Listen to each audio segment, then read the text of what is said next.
Selamat sejahtera kepada semua rakan dan penonton yang menyaksikan perbincangan kami. Kami kumpulan Alfat dari Sekolah Menengah Kebangsaan Tun Mutahid di Melaka. Yang saya hormati para hakim, rakan-rakan dan penonton sekalian. Kumpulan kami akan membincangkan novel yang bertajuk Kembara Iman. Novel tersebut dikarang oleh Lisa Nurisha dan diterbitkan oleh Dewan Bahasa dan Pustaka pada tahun 2017 di Kuala Lumpur. Novel ini mengandungi 12 bab dan 208 muka surat. Novel tersebut merupakan karya kedua yang dikendalikan oleh penggarang novel tersebut iaitu Lisa Nurisha. Berasaskan pengetahuan kami, beliau merupakan seorang guru yang mengajar mata pelajaran matematik. Tapi dia memang sangatlah mencintai sastra Melayu. Maka dia menggarang novel tersebut bagi menggalakkan lebih ramai rakyat Malaysia dapat berminat dengan novel Melayu. Beliau menggunakan pengalamannya semasa melanjutkan pelajaran di UK untuk dimasukkan dalam novel tersebut supaya jadikan novel tersebut lagi menarik. Okey. Seterusnya, Kembara Iman menerajui makhluk pembaca ke dalam cerita yang mengkisahkan perhubungan antara keluarga yang erat tanpa sebadan negara. Tanpa sebadan negara maksud dia, walaupun mereka berada di negara yang berbeza, tapi hubungan mereka masih erat, masih dikekalkan. Masih tidak akan dijauhkan disebabkan oleh jarak yang jauh. Dan percintaan yang romantik antara masyarakat warga emas dan perasaan yang misteri serta rumit antara masyarakat generasi muda. Wah, nampaknya seronok ah. Kita pun tak sabar untuk memasuki novel tersebut. Sekarang saya akan serah kepada saudara Pong Jiu untuk menerangkan sinopsis yang terdapat dalam novel tersebut. Dipersilakan.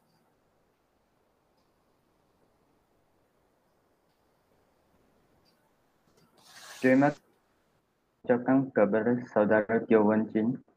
Sekarang saya sampaikan sinopsis novel Kembara Iman. Novel ini mengisahkan dengan Nurul Iman iaitu watak utama yang tidak menyambung pelajaran walaupun dia mendapat keputusan PM dan matrikulasi yang cemerlang. Hal ini kerana dia tidak mahu meninggalkan ibu dan neneknya. Namun, keengganan Nurul Iman berubah selepas dibujuk oleh ibunya.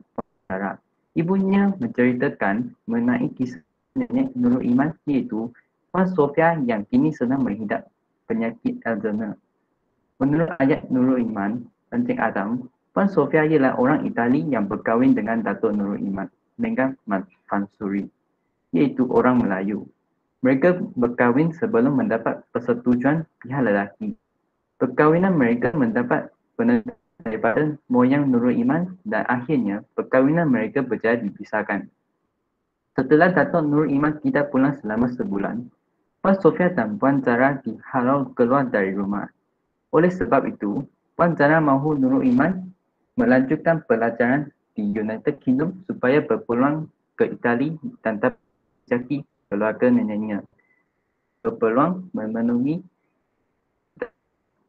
Maka, Nurul Iman pun melanjutkan pelajarannya ke United Kingdom bersama dua orang rakannya, iaitu Fawaz dan Jasmine untuk menjejaki datuknya.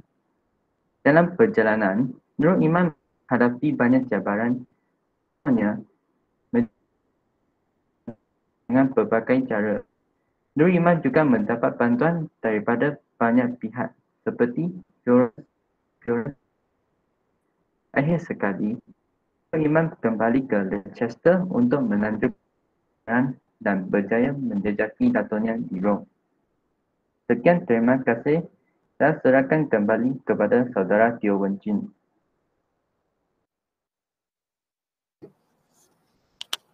Wah, nampaknya sangat menarik sinopsis novel Kembara Iman.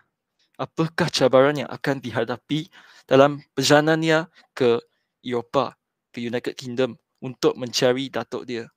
Memang sangat menunggu kita untuk mencari kebenaran dia.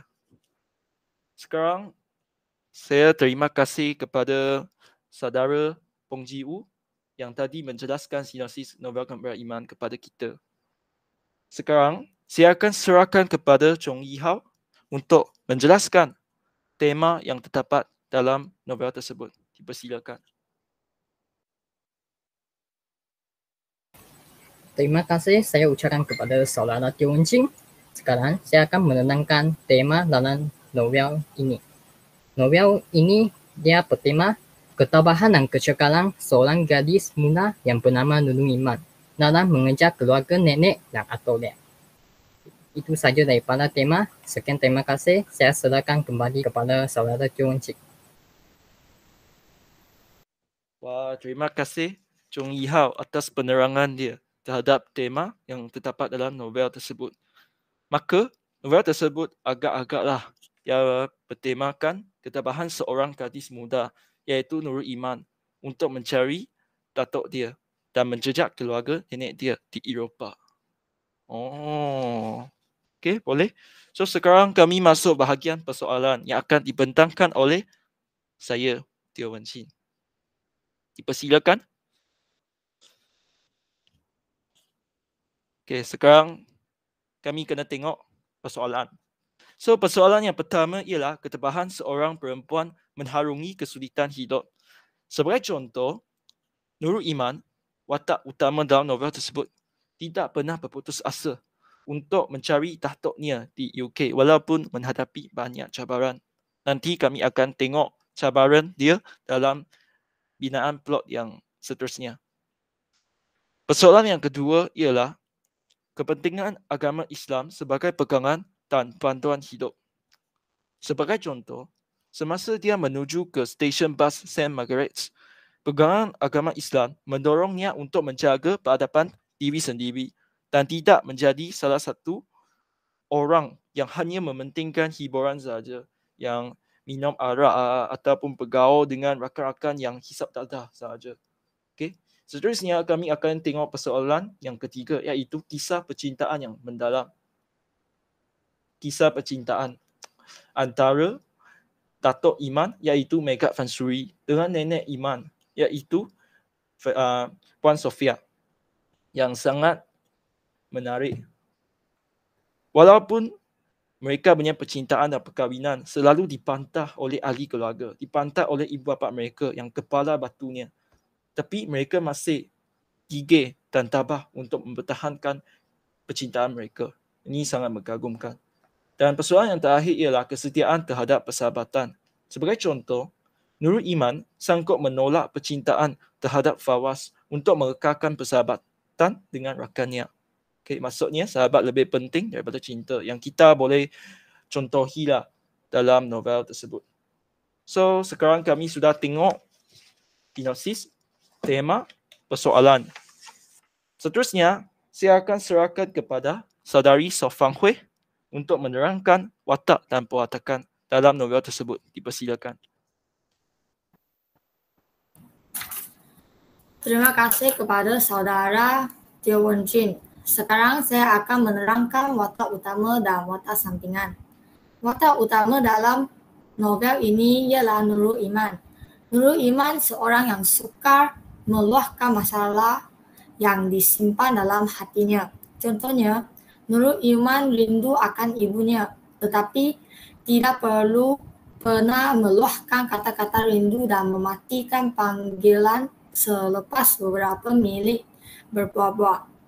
Selain itu, Nurul Iman juga seorang yang mempunyai nilai kepercayaan kepada Tuhan.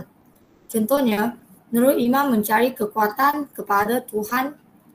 Contohnya, Nurul Iman mencari kekuatan di sebalik ayat-ayat Allah dan langsung tidak berasa takut apabila melihat kumpulan-kumpulan manusia menyanyi riang sambil memegang botol arak.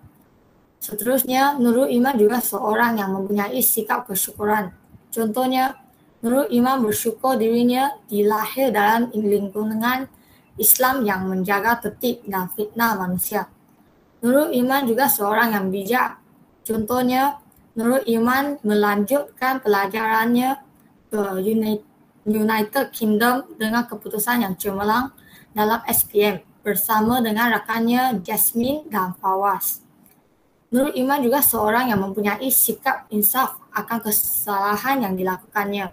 Contohnya, Nurul Iman meminta maaf kepada Fawaz yang tercedera lengan kanannya kerana dia yang hanya memain kamera dan tidak mengawasi diri sendiri telah menarik perhatian pelompak. Di samping itu, watak sampingan dalam novel ini ialah Fawaz. Fawaz seorang yang bersikap prihatin terhadap sahabat. Contohnya, Fawaz, Jasmine dan Musa amat risau akan Nurul Iman dan sering mencari cara untuk mendapati dan mengetahui kedudukan Nurul Iman yang seorang diri tengah malam minggu di England. Fawaz juga seorang yang berfikir rasional. Contohnya, Fawaz menganalisis pendapat Musa dengan rasional apabila Nurul Iman melepasi stesen di London. Watak sampingan yang seterusnya ialah Puan Zahra. Puan Zahra ialah ibu Nurul Iman. Dia seorang yang penyayang. Contohnya, Puan Zahra selalu menghindar perbualan yang berkaitan dengan perihal ayahnya, Megan Fansuri, kerana risau melukakan hati ibunya iaitu Puan Sofia. Watak sampingan yang terakhir ialah Puan Sofia. Dia seorang wanita Itali yang berkahwin dengan orang Melayu. Dia juga merupakan nenek Nurul Iman. Puan Sofia seorang yang setia terhadap perkahwinannya. Contohnya, Puan Sofia mengisahkan bahawa dia masih setia terhadap percintaan antaranya dengan suaminya walaupun ahli keluarga mereka sangat membantah perkahwinan mereka dan menganggap percintaan mereka akan menjatuhkan mara keluarga. Sekian, terima kasih. Saya menyerah kembali kepada Teo Wen Chin. Terima kasih kepada Saudari Sofang Hui atas penerangan terhadap watak dan perwatakan yang terdapat dalam novel tersebut. Maka, Nurul Iman merupakan watak utama dalam novel tersebut. Fawaz, Puan Zahra dengan Puan Sofia merupakan watak sampingan dalam novel tersebut. So, setelah memahami segala perwatakan yang terdapat dalam novel tersebut, saya rasa kami memang kena mencontohi Nurul Iman yang seorang yang insaf akan kesalahan dia. Kami memang akan buat salah dalam kehidupan kita, tapi yang penting kita kena insaf dan sedar akan kesalahan kita supaya untuk menjadi lebih baik dan dapat mencapai kejayaan dalam hidup. Seterusnya, saya akan serahkan kepada Muhammad Hafizam untuk menerangkan binaan plot yang penting, cakap 3 kali dalam novel tersebut. Dipersilakan. Terima kasih saudara Teo Wen Chin. Saya juga ingin mengucapkan selamat sejahtera kepada panel hakim dan juga rakan-rakan sekalian. Saya Hafizah Mazani akan menerangkan mengenai binaan plot novel Kembara Iman. Jadi di peringkat permulaan, kisahnya bermula Nurul Iman iaitu watak utama yang tidak mahu menyambungkan pelajarannya ke United Kingdom walaupun dia mendapat keputusan yang cemerlang semasa SPM dan matrikulasi. Hal ini kerana dia tidak mahu meninggalkan ibunya dan neneknya. Namun, keengganan Nurul Iman berubah selepas dipujuk oleh ibunya, Puan Zahra. Ibunya menceritakan mengenai kisah silam nenek Nurul Iman iaitu Puan Sofia yang kini sedang menghidap penyakit Alzheimer. Menurut ayah Nurul Iman iaitu Encik Adam, Puan Sofia ialah orang Itali yang berkahwin dengan Datuk Iman Megat Fansuri iaitu orang Melayu. Megat Fansuri Megat Fansuri pernah menetap seketika di Itali lalu jatuh cinta dengan Puan Sofia. Mereka berkahwin sebelum mendapatkan persetujuan pihak lelaki. Setelah 2 tahun, Megat Fansuri membawa Puan Sofia pulang ke Malaysia. Akibatnya, perkahwinan mereka itu mendapat penentangan daripada moyang Nurul Iman. Pelbagai cara yang dilakukan supaya perkahwinan mereka terpisah dan akhirnya perkahwinan mereka berjaya dipisahkan. Setelah Datuk Nurul Iman tidak pulang selama sebulan, Puan Sofia dan Puan Zahra, iaitu sewaktu Puan Zahra kecil, dihalau keluar dari rumah. Oleh sebab itu, Puan Zahra mahu Iman melanjutkan pelajaran di United Kingdom supaya berpeluang ke Itali dan dapat menjejaki keluarga neneknya dan berpeluang menemui datuknya. Maka Iman pun melanjutkan pelajarannya ke United Kingdom bersama dua orang rakannya, iaitu Fawaz dan Jasmine. Pada peringkat perkembangan, setelah tamat peperiksaan ketika melanjutkan pelajaran di United Kingdom, Nurul Iman mempunyai masa senggang sebelum masuk semester yang berikutnya. Ketika itu juga Puan Zahra menemui satu tulisan Itali yang tertulis Burano Venezia yang terdapat di belakang gambar lama ayahnya. Lantas dia menaik perkataan itu di Google. Dia menjumpai bahawa Burano merupakan satu pulau yang terletak di Venice, Itali. Dia terus memberitahu Iman mengenai petunjuk itu. Nurul Iman gembira kerana mendapat petunjuk itu lalu mengambil masa selama seminggu untuk merancang misi pencariannya. Namun, dia keliru mahu mencari datuknya atau keluarga neneknya di Itali. Dia membuat keputusan untuk mencari keluarga neneknya di Itali dahulu kerana petunjuk mengenai datuknya hanya ada satu sahaja, iaitu hanya sekeping gambar. Setelah Nurul Iman mendapat keputusan yang baik bersama rakan-rakannya, dia bercadang untuk ke Itali. Dia meminta bantuan Florence untuk menjejaki keluarga neneknya kerana abang Florence seorang penyiasat. Iman memberitahu bahawa nama penuh neneknya ialah Sofia Rossi binti Abdullah. Mungkin nama keluarga neneknya ialah Rossi dan nama moyangnya mungkin Severia Rossi. Seterusnya pada bahagian perumitan, setelah tamat program agama Islam di London, Nurul Iman dan Jasmine ke Itali dan kedatangannya dialu-alukan oleh Florence di Malaysia. Di Malaysia, Puan Zahra cuba mencari apa-apa petunjuk yang ada untuk membantu Nurul Iman. Apabila Puan Zahra duduk di kepala katil, dia terjumpa satu pintu kecil yang tersembunyi di belakang katil. Puan Zahra terjumpa surat pendaftaran nikah Puan Sofia dengan Megat Fansuri. Pada surat itu tertulis nama sebenar bapanya, iaitu Megat Fansuri bin Megat Hamzah, manakala nama ibunya bukan Sofia Rossi binti Abdullah tetapi Sofia Rizzo. Puan Zahra terus menelefon Nurul Iman dan memberitahu perkara tersebut. Setelah itu, Nurul Iman meminta abang Florence untuk mencari keluarga Sofia Rizzo, bukannya Sofia Rossi. Kemudian Florence memberitahu Iman bahawa dia mendapati ada sepasang suami isteri di Pulau Burano dengan nama Rizzo.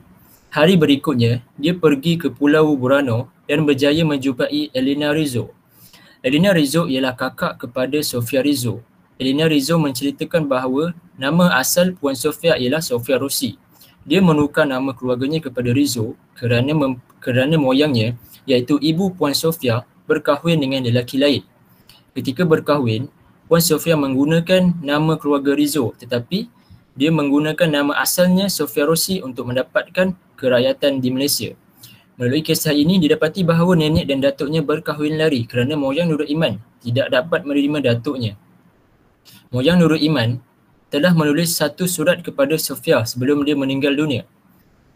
Surat itu menyatakan bahawa dia amat rindu akan Sofia dan berharap Sofia boleh pulang. Setelah sekian lama Fawaz berkawan dengan Nurul Iman, dia merasakan bahawa dia sudah jatuh cinta akan Iman.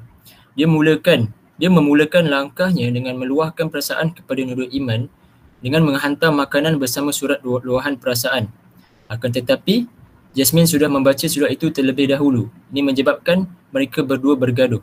Akhirnya Nurul Iman memilih persahabatannya bersama Jasmine dan menolak cinta Fawaz. Kemudian nenek saudara Nurul Iman, iaitu Puan Elena dan keluarganya datang ke Malaysia untuk menjenguk Puan Sofia yang sudah lama terpisah, kira-kira 40 tahun. Nurul Iman membawa sepupunya, Carlos dan Clara, melawat KLCC. Di KLCC, Nurul Iman mengajak sepupunya untuk membeli pretzel. Semasa mereka beratur untuk membeli pretzel, Nurul Iman bertemu dengan Fawaz. Mereka berbual-bual dengan gembira kerana sudah lama tidak berjumpa.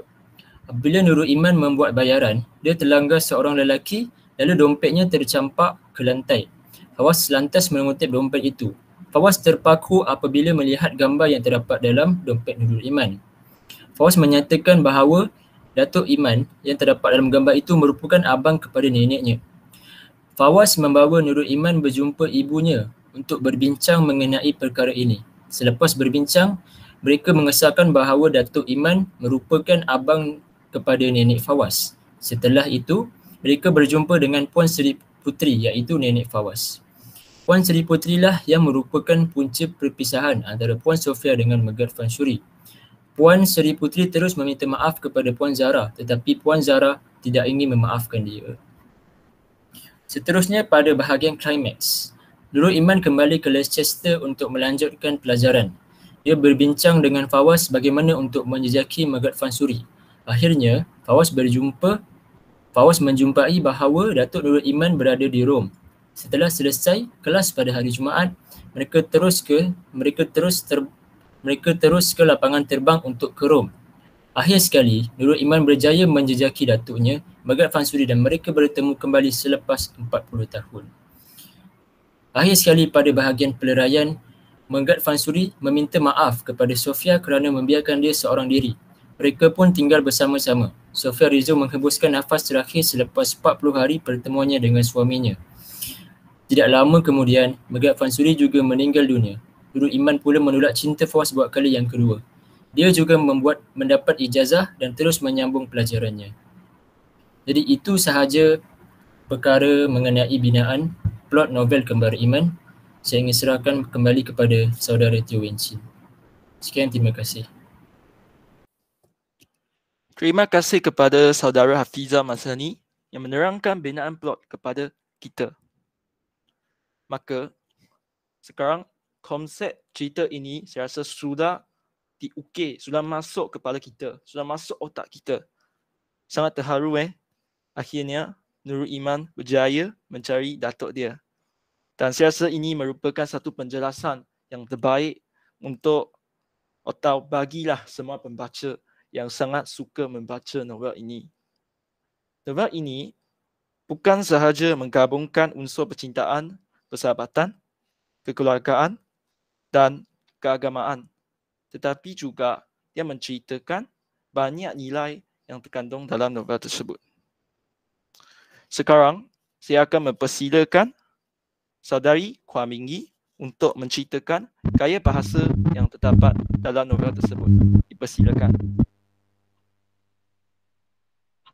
Terima kasih saya ucapkan kepada saudara Teo Wen Chin. Saya Kuan Mingyi akan berkongsi tentang gaya bahasa yang terdapat dalam novel tersebut. Gaya bahasa yang terdapat dalam novel tersebut ialah ayat, diksi, personifikasi, sinkop dan hyperbola. Dalam novel tersebut, pengarang telah menggunakan ayat pendek dan ayat panjang. Antara contoh ayat pendek dalam novel tersebut ialah Nurul Iman kehilangan kata dalam halaman 4 dan Nurul Iman tergedu yang terdapat dalam halaman 8. Antara ayat panjang yang terdapat dalam novel tersebut ialah dia mahu benar-benar melapangkan minda dan menikmati sepenuhnya percutian merentasi zaman kegemilangan Islam di Andalusia yang terdapat dalam halaman 33. Selain itu, terdapat juga gaya bahasa diksi. Pengarang telah menggunakan bahasa Arab seperti Al-Quran yang terdapat dalam halaman 49. Terdapat juga penggunaan bahasa Inggeris seperti Financial Mathematics yang terdapat dalam halaman 74 dan OK dalam halaman 132. Pengarang juga menggunakan bahasa Itali seperti Amore yang terdapat dalam halaman 79 dan OK dan Grazie yang terdapat dalam halaman 123. Terdapat juga penggunaan bahasa Spanish seperti gracias dan señor yang terdapat dalam halaman 123. Seterusnya, pengarang juga menggunakan gaya bahasa personifikasi dalam novel tersebut. Nurul Iman, contohnya, dezeran angin kipas yang semakin menggigit tubuh dibiarkan dalam halaman 9 dan perut aku dah menyanyi lagu Ghazal yang terdapat dalam halaman 12. Tambahan pula, terdapat juga gaya bahasa sinkop dalam novel tersebut. Sebagai contoh, langsung tak terjaga dalam halaman 5 dan awak dah makan tengah hari dalam halaman 65. Akhir sekali, pengarang juga menggunakan gaya bahasa hyperbola dalam novel tersebut.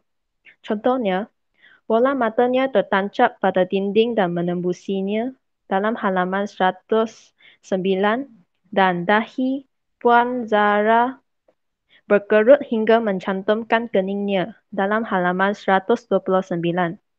Sekian, terima kasih. Saya serahkan kembali kepada saudara Teo Wen Chin. Terima kasih Saudari Kuan Ming Yi atas penerangan terhadap gaya bahasa. Maka kami boleh tahulah gaya bahasa yang terkandung dalam novel ini, iaitu deskripsi diksi, personifikasi, sinkop dan hyperbola. Banyak bahasa-bahasa indah dan teknik-teknik penulisan novel yang begitu lancar dan yang begitu berjaya digabungkan dalam novel tersebut. Maka saya rasa ini merupakan satu teknik yang patut dibelajari oleh semua penggarang novel di Malaysia bagi mendorong lebih banyak sastera Melayu yang menarik dan berjaya dihasilkan dan dipaparkan di kedai buku, bagi menarik atau menggerakkan lebih ramai remaja Melayu remaja Cina ataupun Melayu ataupun India, remaja Malaysia lebih mengagumi novel Melayu. Okey, seterusnya saya akan menyerahkan kepada Saudari Tan Jia Xuan untuk menerangkan latar masa dan latar tempat. Dipersilakan. Terima kasih kepada saudara Teo Wen Chin. Sekarang saya akan menerangkan latar tempat dan latar masa. Latar tempat yang terdapat dalam novel ini ialah pintu bernombor 17. Tempat ini ialah tempat tinggal Mega Fansuri di Rom, Itali. Sehari selepas Nurul Aiman dan Fawaz tiba di Rom, mereka menaiki teksi ke tempat tinggal Mega Fansuri berdasarkan maklumat yang diberi. Latar tempat kedua ialah kafe yang terletak di tingkat bawah Hotel Fiori.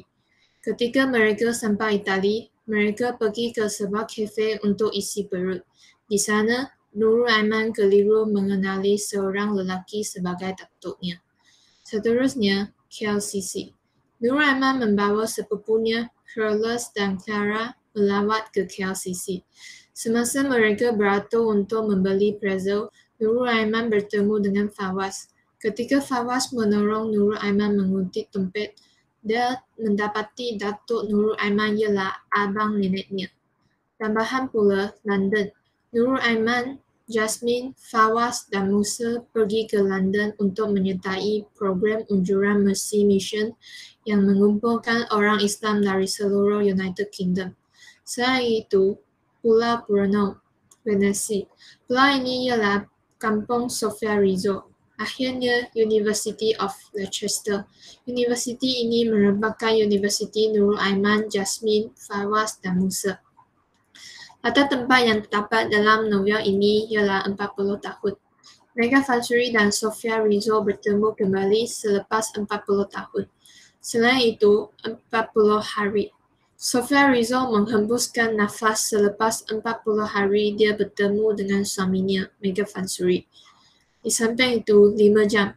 Sebelum mereka ke Hotel Granada, Lia, Jasmine dan rakan-rakannya menggunakan 5 jam untuk melawat Alcazaba dan Istana Gibraltar serta melawat beberapa majlis yang sudah menjadi gereja. Seterusnya, 10 tahun. Mega Fansuri menggunakan 10 tahun untuk selesai cita-cita dia dan Sofia Rizzo, iaitu mengempara ke seluruh dunia. Yang terakhir, 20 minit. Dalam perjalanan yang sepanjang 20 minit untuk menjumpa Mega Fansuri, Nurul Aiman dan Fawaz tidak bersuara. Sekian, terima kasih. Saya serahkan kembali kepada saudara Teo Wen Chin. Terima kasih kepada saudari Tan Jia Xuan atas penerangan yang begitu baik. Sekarang tak ada slide yang ditunjukkan tapi kami sudah boleh cubalah imagine, cuba fikirkan, wah, latar tempat itu yang begitu cantik. Sekarang ada balik tengok latar masa. Latar masa, tengok Doraemon itu sangat cute. So ada 40 tahun, 40 hari, 10 tahun, 20 minit dan 5 jam. Ini latar masa yang terdapat dalam novel tersebutlah. Bagi lebih jelaskan novel tersebut terhadap masa dia masa belakang dia macam mana, latar belakang dia macam mana. Wow. Bagus. Okey, seterusnya saya akan serahkan kepada saudari Eng Yong Jia untuk menerangkan latar masyarakat yang terdapat dalam novel tersebut. Dipersilakan.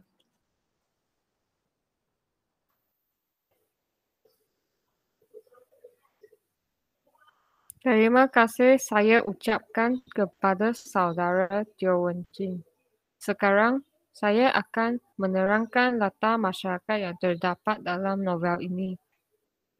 Yang pertama, masyarakat yang berpendidikan tinggi. Buktinya, Nurul Iman melanjutkan pelajarannya ke United Kingdom dengan keputusan yang sangat cemerlang dalam SPM bersama dengan rakannya Jasmine dan Fawaz. Selain itu, masyarakat yang berinsaf akan kesalahan yang dilakukan. Buktinya, Nurul Iman meminta maaf kepada Fawaz yang tercedera dengan kanannya kerana dia yang hanya memain kamera dan tidak mengawasi diri sendiri telah menarik perhatian perompak. Di samping itu, masyarakat yang beramah. Buktinya, Florence mengajak Iman dan Jasmine pulang dengannya ke Itali selepas mendengar mereka ingin pergi ke negara asalnya. Florence juga bersetuju untuk menolong Iman untuk mencari keluarga neneknya tanpa meminta balasan. Tambahan pula masyarakat yang penyayang. Buktinya, ayahnya, Encik Adam, selalu berfikir adakah dia terlalu memanjakan anak tunggalnya itu. Nurul Iman bergantung sepenuhnya kepada Adam kerana dia menemani Iman ke mana-mana sahaja. Akhirnya, masyarakat yang beragama Islam. Buktinya, Nurul Iman, Jasmine, Fawaz dan Musa dari Itali pergi ke London untuk menyertai program unjuran Mercy Mission untuk mengumpulkan orang Islam dari seluruh United Kingdom.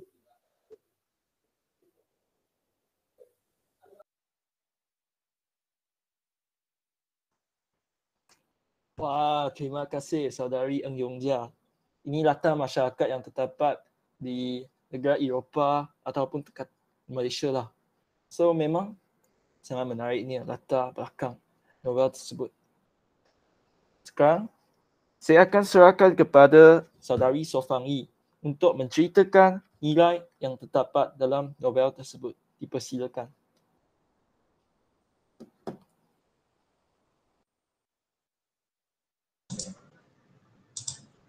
Terima kasih saya ucapkan kepada saudara Teo Wen Jin. Sekarang saya akan menerangkan nilai tentang novel ini. Nilai yang terdapat dalam novel ini ialah nilai kebijaksanaan. Buktinya, Nurul Iman melanjutkan pelajarannya ke United Kingdom dengan keputusan yang cemerlang dalam SPM bersama dengan rakannya Jasmine dan Fawaz. Selain itu, ialah nilai kasih sayang. Sebagai contoh, Nurul Iman amat menyayangi neneknya Puan Sofia walaupun neneknya menghidapi penyakit Alzheimer. Di samping itu, nilai ketiga termasuklah nilai ketakwaan. Sebagai contoh, Nurul Iman memohon kekuatan daripada Allah supaya meneruskan kehidupannya tanpa berputus asa. Tambahan pula, juga termasuklah nilai keprihatinan. Buktinya, apabila Nurul Iman meminta tolong dengan Florence untuk mencari keluarga neneknya, Florence bersetuju untuk menolong dia tanpa meminta balasan. Akhirnya, nilai kegigihan merupakan nilai yang terdapat dalam novel ini juga. Contoh, Nurul Iman tidak berputus asa untuk mencari datuknya yang sudah lama meninggalkan ibunya dan neneknya, walaupun dia tidak mempunyai banyak penunjuk tentang datuknya, dan akhirnya Nurul Iman berjaya mencari datuknya. Sekian, terima kasih. Saya serahkan kembali kepada Teo Wen Jin. Terima kasih saudari Sofang Yi atas penerangan terhadap nilai yang terdapat dalam novel tersebut. So nilai yang terdapat dalam novel tersebut adalah nilai kasih sayang, kebijaksanaan, keprihatinan dan lain-lain lagi. Tapi yang pentingnya sekali saya rasa kami kena mencontohi nilai kegigihan. Sebab you kena gigih untuk mengharungi segala kesulitan hidup untuk mencapai matlamat hidupnya. Sangat bermanfaat setelah mendengar nilai yang terdapat dalam novel tersebut. Sekarang saya akan serahkan kepada Stephanie Lian Yen untuk menerangkan pengajaran yang terdapat dalam novel tersebut. Dipersilakan. Terima kasih saya ucapkan kepada saudara Teo Wen Chin. Sekarang saya akan berkongsi pengajaran yang kita akan belajar dalam novel Kembara Iman ini. Antara pengajaran yang kita akan belajar dalam novel ini ialah kita mestilah mengamalkan kasih sayang dalam kehidupan. Sebagai contoh, Nurul Iman amat menyayangi neneknya Puan Sofia walaupun neneknya menghidapi penyakit Alzheimer. Selain itu, kita mestilah mempercayai kepada Tuhan dan agama dalam kehidupan. Buktinya, Nurul Iman memohon kekuatan daripada Allah supaya meneruskan kehidupannya tanpa berputus asa. Di samping itu, kita haruslah berani mengakui kesalahan yang lakukan. Sebagai contoh, Puan Seri Puteri Farisha memohon minta maaf dengan Puan Zara atas kesalahan memisahkan hubungan antara ibu dan bapa Puan Zara, iaitu Puan Sofia dan Mega Fansuri. Hal ini menyebabkan Puan Sofia dan anaknya hidup dengan penuh ketabahan bagi mengharungi dugaan. Tambahan pula, kita mestilah gigih dalam melakukan sesuatu perkara. Tamsilnya, Nurul Iman tidak berputus asa untuk mencari datuknya yang sudah lama meninggalkan ibu dan neneknya, walaupun dia tidak mempunyai banyak petunjuk tentang datuknya. Tetapi pada akhirnya, Nurul Iman berjaya mencari datuknya. Akhir sekali, kita haruslah bersikap baik hati terhadap orang lain. Contohnya, apabila Nurul Iman meminta tolong dengan Florence bersetuju menolong Nurul Iman untuk mencari keluarga neneknya tanpa berfikir panjang dan tidak meminta apa-apa balasan. Sekian, terima kasih. Sekarang saya serahkan kembali kepada saudara Teo Wen Chin. Terima kasih Stephanie Lian Yen atas penerangan dia terhadap pengajaran dalam novel tersebut. So, pengajaran yang pentingnya sekali, saya ulang lagi kita mestilah gigih dalam melakukan sesuatu perkara. You tengok gambar itu, orang itu naik tangga. Yang dia jatuh, dia ambil angkat barang yang berat tapi dia tidak berputus asa. Dan akhirnya, dia capai kejayaan. Macam Nurul Iman lah. Nurul Iman, dalam perjalanan dia mencari datuk dekat UK mah. Tetapi dia pun menghadapi banyak cabaran. Sebagai contoh, dia mendapat petunjuk yang salah daripada ibunya. Dan seterusnya dia hilang, dia naik grade, dia tercicir satu stesen bas dekat St. Margaret. Maka kita mestilah cuba berfikir dan rasional and then gigih untuk mengharungi kesulitan ini. Jangan kata, you hilang satu bus station, you dah ada naik satu station bus and then you terus, tak maulah cari datuk, balik ke Malaysia, balik tidur macam ni. Tak mau. Kita mesti gigih untuk melakukan satu perkara. Seterusnya, kami akan masuk bahagian kritikan sastera. Okay, kritikan sastera. So, pada pendapat saya,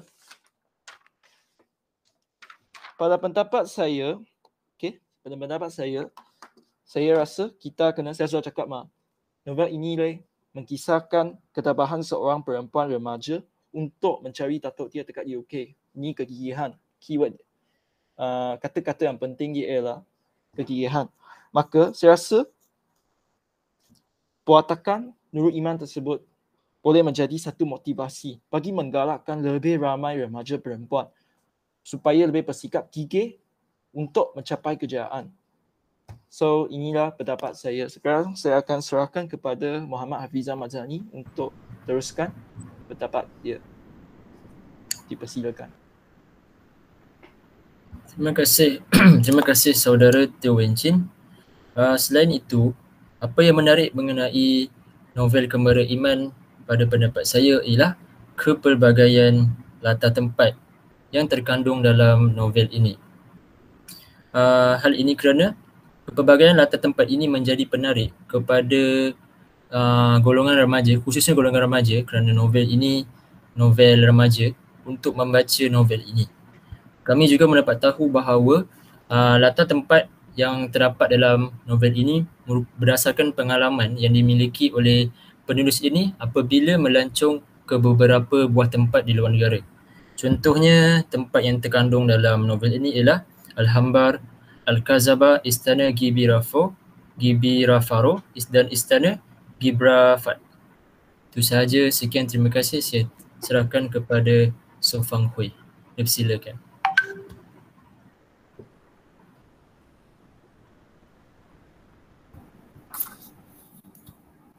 Terima kasih kepada saudara Hafizam. Sebab yang saya amat suka akan novel ini kerana nilai yang diterapkan dalam diri watak utama, iaitu Nurul Iman.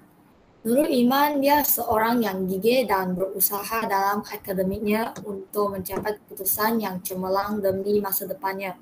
Dengan ini, dia juga dapat membanggakan ahli keluarganya yang tersayang.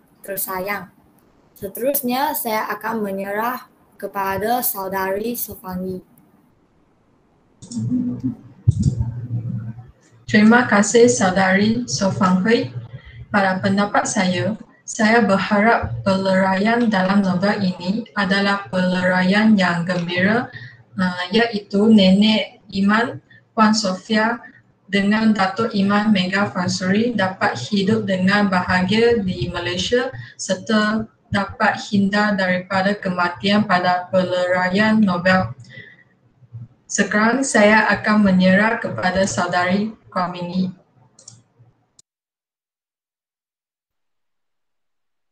Terima kasih saudari Sofangi.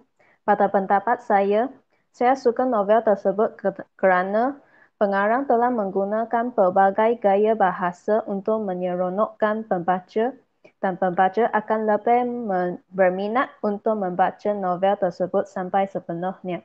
Sekian, terima kasih. Saya serahkan kembali kepada saudara Teo Wen Chin. Terima kasih kepada semua rakan yang menceritakan pendapat mereka. Maka sekarang kami akan masuk bahagian yang seterusnya, iaitu temu buah dengan Lisa Nurisha. Terima kasih. Okay. So, selamat sejahtera puan yang kami sampaikan daripada kumpulan Sekolah Menengah Kebangsaan Tun Mutahir. So, tujuan temu buah ini adalah untuk bertanya tentang yang berkaitan dengan soalan yang berkenaan dengan novel Kembara Iman. Kami memang sangat mengagumi novel tersebut dan watak utama dalam novel tersebut iaitu Nurul Iman, seorang perempuan yang sangat tabah untuk mengharungi segala kesulitan dalam hidupnya. So, bolehkah AJK Teknikal untuk membentangkan slide yang berkenaan dengan sesi pertanyaan kita? Okey, boleh. So, seperti yang kita tahu, watak utama dalam novel tersebut ialah Nurul Iman. Seorang yang gigih untuk mengharungi segala cabaran hidupnya. So, soalan yang pertama saya adalah, bolehkah puan untuk menceritakan adakah watak utama iaitu Nurul Iman mempunyai hubungan secara langsung dengan puan Lisa tak? Bolehkah puan bagi penerangan yang lebih terperinci tentang Okey, Nurul Iman ni ialah watak ciptaan sebab ia ialah watak fiksyen sebenarnya. Buku ni ialah novel fiksyen. Jadi semua watak ni tak ada kena-mengena dengan yang hidup atau yang mati.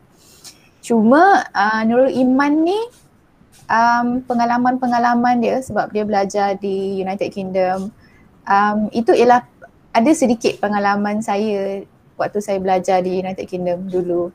Jadi ada beberapa macam scene dekat dalam buku tu, babak-babak yang kalau you guys baca, contohnya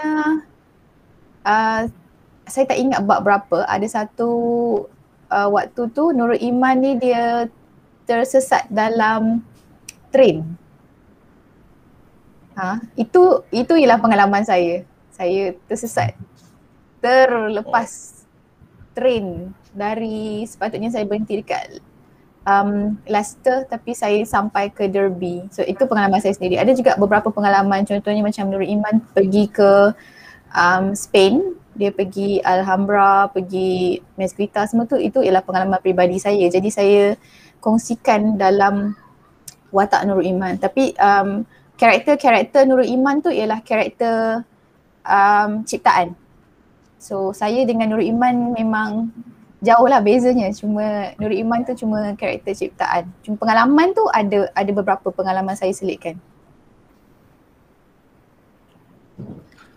Boleh ya, terima kasih Puan terhadap penerangan Puan. So maka watak Nurul Iman merupakan satu watak ciptaan tapi itu memang saya rasa boleh menggalakkan lebih remaja untuk mencontohi Nurul Iman, dia punya sikap supaya untuk mencapai kejayaan dalam hidupnya. So seterusnya serahkan kepada Muhammad Hafizam untuk teruskan soalan kedua. Selamat sejahtera Puan, saya wakil selaku pembantu kita punya moderator hari ini, iaitu Teo Wen Chin. Jadi saya sangat tertarik dengan pengalaman yang Puan masukkan dalam novel ni. Banyak tempat-tempat bersejarah yang saya suka baca, di mana saya dapat input lah daripada luar. Jadi dalam nak menghasilkan novel ataupun karya Kembara Iman ni, mesti ada halangan ataupun rintangan dia lah. Mesti sukar kan untuk nak menghasilkan sebuah novel tu, saya pasti. Jadi berapakah anggaran jangka masa yang Puan perlukan untuk menyiapkan novel ni? Boleh Puan beri sedikit pencerahan? Okey, sebenarnya novel ni cerita dia panjang. Saya ada buat draft novel ni, saya tulis masa saya masih dekat UK lagi. Masa tu umur saya tahun 2011, 2012 macam tu. Saya buat draft and then saya simpan. Saya buat saja-saja. Saya buat draft, lepas tu ada bab 1, bab 2, tapi draft tu draft penuh, draft novel yang penuh. Lepas tu saya stop menulis. Bila saya habis degree, saya sambung KPLI dekat Malaysia setahun. Saya start kerja tahun 2014. Memang saya dah lupa pun novel ni, saya simpan je. Sebab novel ni ialah novel yang tak habis ditulis. Lepas tu masa tahun 2000, kalau tak silap saya 2015 atau 2016, saya ada join satu program. Kita panggil program ni ialah PPG, Program Pengkarya Guru. Program ni sebab saya ialah seorang, masa tu saya first posting saya pensyarah matrikulasi Johor. Kira under Kementerian Pendidikan Malaysia. Jadi under KPM ni ada buat satu program kerjasama dengan Majlis Buku Kebangsaan Malaysia MBKM untuk buat satu kursus untuk program pengkarya guru. Pada tahun itu saya mohon dan saya join, saya dapat masuk. So kursus tu dia jalankan 4 kali setahun dan dalam kursus tu lah saya diperkenalkan dengan panel-panel daripada publisher yang terkenal dan saya terpilih untuk berada di bawah publisher Dewan Bahasa dan Pusaka penerbit DBP di bawah seliaan Dr. Halis Azhan, seorang novelis yang terkenal sebenarnya pada tahun 1980-an. Waktu tu saya teringat, sebab saya memang dah ada novel ni yang saya dah siapkan draft. Jadi saya fikir why not saya cuba untuk ketengahkan balik novel ni sebab memang dah ada ceritanya and Dr. Halis pun okey dengan cerita dia. Jadi dalam tempoh, kalau nak cerita pasal jangka masa menulis ni, betul-betul start tu memang 2012, 2011 tapi saya dah simpan. Saya start sambung balik 2015, 2016 dalam tempoh setahun program pengkarya guru tu dijalankan, saya siapkan semua. So kalau saya nak kata tempoh menulis tu, saya boleh kata mungkin dalam dekat setahun ke? Yang betul-betul saya serius lah untuk siapkan. Tak sampailah setahun sebenarnya, dalam 8 bulan kot dalam program tu. Cuma sejarah dia lama lah, dia start lama dan saya stop dan saya sambung balik. Oh, macam so dalam jangka masa lebih antara 8 bulan atau setahun untuk puan selesaikan novel tersebut. Ya, betul-betul fokus. Oh, boleh. So, okay, soalan yang seterusnya lah. Setelah kami membaca novel Kembar Iman, kami rasa jalan ceritanya memang macam drama Melayu yang ditayangkan Astro punya.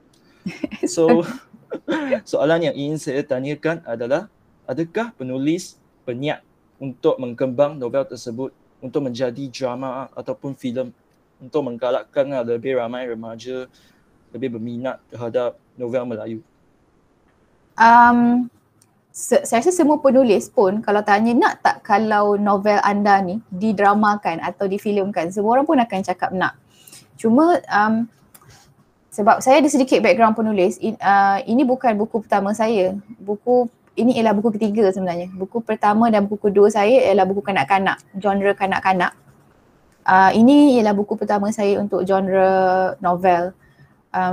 Saya fikir kalau mungkin untuk mudah menjadi drama, contohnya, latar tempat sesuatu novel itu perlu tempatan. Maksudnya sebab novel Kembara Iman ni, latar tempat dia all over the world. Kalau you guys baca, ada dekat UK, ada dekat Italy, ada dekat Spanyol juga, ada lagi tak? Ada dekat Malaysia lah. 3 negara. Jadi kalau nak jadi novel ni nak jadi drama atau filem, kos dia memang tinggi. So saya faham, bukan senang penerbit nak menerbitkan sesuatu drama yang latar tempat dia jauh. Tapi kalau tanya memang semua, you can ask sesiapa saja penulis memang nak jadikan drama atau filem. Oh, begitunya. Kalau ini punya novel inilah difilmkan, kami pasti akan bagi sokong punya dekat sinema. Okay. Okay, and then seterusnya Muhammad Fizal akan teruskan soalan. Saya pun berharap insya-Allah kan plot ni dipertengahkan ke layar perak lah insya-Allah. Kena tahu produksi kita dah ada kos yang lebih tinggi untuk menanggung kos-kos belanjaan dalam nak syuting drama ataupun filem ni kan. Sebab banyak tempat-tempat yang menarik bersejarah yang sepatutnya dipertengahkan dalam filem. Jadi soalan yang keempat mengenai jalan cerita ataupun plot yang dipilih dalam novel ni, mengapakah puan memilih plot seperti ini untuk ditulis dalam novel Kembar Iman ni? Masa saya dapat task untuk buat satu novel remaja daripada DBP melalui program PPG yang saya ikuti hari tu, saya fikir biasa novel remaja ni banyak cerita pasal antara sahabat, macam pergaduhan antara sahabat ke, ataupun cerita cinta lah sikit-sikit, ataupun ada masalah-masalah di sekolah. Sebab remaja ni kalau ikutkan umurnya, kita boleh kata sampai 21 tahun tu kira okey lah, boleh dikatakan remaja lagi. Jadi satu sebab saya ada pengalaman yang tak adalah luas sangat, tapi sebab saya belajar dekat UK walaupun 3 tahun je, tapi saya ada pergi travel dan saya fikir tempat-tempat yang saya pergi tu mungkin dia lebih kepada saya nak merakam memori saya sendiri sejujurnya. Sebab ada banyak memori yang kalau kita ambil gambar dia akan tersimpan, tapi bila kita tulis dia akan, bukan setakat saya yang simpan, orang lain pun akan simpan juga cerita-cerita apa yang saya dah pernah lalui masa saya dekat UK ataupun masa saya mengembara di beberapa negara Eropah yang lain. Jadi jalan cerita ni tentu sekali rekaan semata-mata, jalan cerita, cuma saya cuba mencari jalan cerita yang lain daripada novel remaja yang ada di pasaran. Sebab biasanya novel remaja agak klise dan novel ini adalah sikit kot, kalau kita unsur-unsur cinta-cinta tu sikit lah, okey lah untuk remaja baca. Cuma jalan cerita yang saya cuba ketengahkan ialah jalan cerita yang dia taklah berat sangat, tapi saya tak nak satu cerita yang terlalu ringan, terlalu kita boleh expect apa ending dia. Yang ini ialah saya cuba nak cari kelainan lah daripada novel yang ada di pasaran. Okeylah. Kami masuk soalan yang terakhir lah. Tadi Puan sudah cerita inilah novel Kembara Iman lah, merupakan novel yang pertama dikendalikan oleh Puan. Maka soalan yang terakhir saya adalah, adakah Puan mempunyai rancangan untuk meneruskan kerjaya penulisan novel? Bolehkah Puan beritahu novel yang akan sedikit kandungan novel yang akan dihasilkan pada masa depan tak? Saya cakap tadi ini adalah novel ketiga sebenarnya, novel ketiga, tapi yang pertama dalam kategori remaja. Kalau you guys boleh check, saya ada 2 novel kanak-kanak. Yang pertama di bawah penerbit PTS Publication, yang kedua ialah di bawah Galeri Ilmu. Yang itu yang saya pun dah lupa, sebab itu saya terbitkan masa saya belajar dekat UK. Kira saya commute dari UK dengan Malaysia dengan publisher. Itu novel kanak-kanak. Yang PTS tu pertama, apa ya tajuk dia? Saya pun London Here We Come, kalau tak silap saya. Boleh Google, you can Google my name, nanti dia akan keluar lah. Yang kedua ialah Andalusia Here We Come. Yang itu pun saya cerita pasal pengalaman saya dekat UK dan juga dekat Andalusia. Cuma itu ialah novel kanak-kanak. So yang Kembara Iman ialah novel yang ketiga. Kalau nak cerita pasal perancangan saya masa hadapan, sejujurnya ada idea dan draft tu dah ada, cuma sebab saya sebenarnya sekarang tengah buat master. Saya berada di semester akhir, saya buat master sambil belajar, sambil bekerja sambil belajar. It's quite hectic lah. So saya kerja siang-siang, petang malam belajar. Cuma sekarang saya berada di semester akhir. Saya dah hujung-hujung semester master. Bulan depan dah habis dah lah, insyaAllah dah boleh settle. So selepas tu baru saya akan buat semula. Saya ada plan untuk buat satu lagi novel remaja yang itu tajuknya agak berat. Sebab Kembara Iman bagi saya Kembara Iman agak ringan juga. Tapi saya cuba nak ketengahkan, mungkin selepas ini novel yang ada dalam perancangan saya ialah novel yang berkaitan dengan permasalahan remaja yang ada masalah depression. Tapi itu masih lagi dalam perancangan lah. So, saya pun tengah aktif dengan masa dan insyaAllah mungkin tahun depan saya akan sambung PhD. Jadi dalam tempoh bertenang tu mungkin saya akan siapkan satu lagi novel. Harapkan kami pun sangat expect novel tersebut dapat dikendalikan dalam popular, and then kami mesti akan sokongnya. Terima kasih Seterusnya, terima kasih atas bantuan yang cerita Puan Lisa dan bantuan yang diberikan oleh cikgu kami Puan Zaida.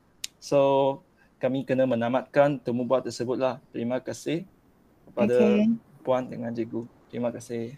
Okey, sama-sama. Terima kasih juga sebab interview saya hari ini.